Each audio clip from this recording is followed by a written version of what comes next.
ច្រើនបាត់ដែលបងផ្ញើថានឹកបានលឺទេជីវ៉ាមេឃងងឹតរលមិនដាច់លៀងស្រេកស្រែងរលឹកស្នេហាវល់ច្របល់ចិនដាឆ្ងាយរូបអូនទុំសំរែ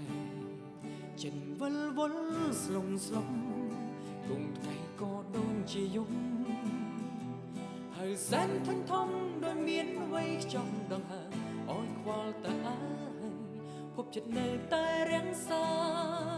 ត្រន់ទ្រមអរាទាំងភ្នែកក្រហាយលើស្នេហ៍ដ៏សែនវែងព្រួយចំបែកក្រែងស្រីខឹងផ្ដាច់ស្នេហ៍ពីបងរេសមិនទៀនបងអន់មួយថ្ងៃមួយដើមជាប់ដងហើមដួងចិត្តដំណាងបេះដូងរបស់ស្រីថ្លៃនៅតែស្មោះនៅចាំរេសមិនភ្លើងទៀន365ដើមបងមិនផ្ដាំអន់អងពេលមួយឆ្នាំបងភ្លឺចិនអោយរិនក្លានឹងគ្នាមិនភ្លេច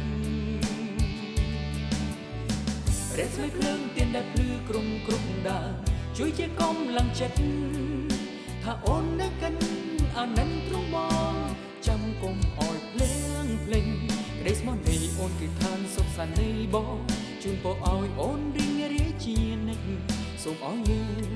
ទាំងពីរជាគូតទៅ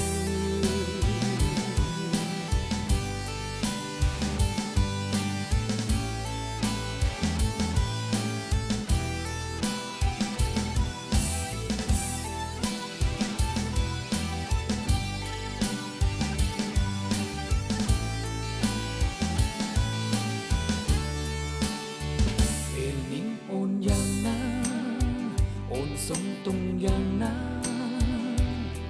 ពីច្រើនបាត់ដែលបងផ្ញើថានឹកបានលឺទេជីវ៉ា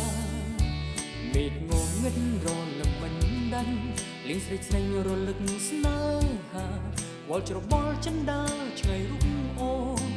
ទុំសងរែចិត្តវល់វល់ស្លងស្លុំ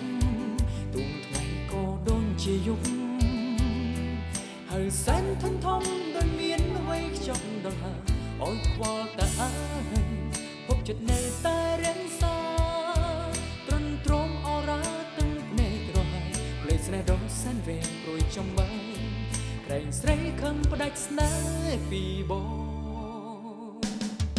រេសមិនទៀនបងអន់មួយថ្ងៃមួយដើមជាប់ដង្ហើមដួងចិត្តដំណាងបេះដូងរបស់ស្រីថ្លៃ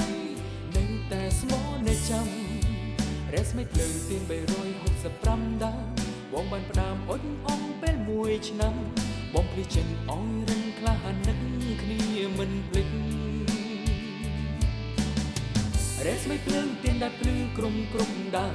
ជួយជាកំឡើងចិត្តថាអូននៅកិនអានិនទ្រង់បងចាំគុំអោយភ្លេងក្ដីស្មោះនៃអូនគឺឋានសុខសាន្តនៃបងជូនពរអោយអូនរីងរាយជានិច្ចសូមអោយយើង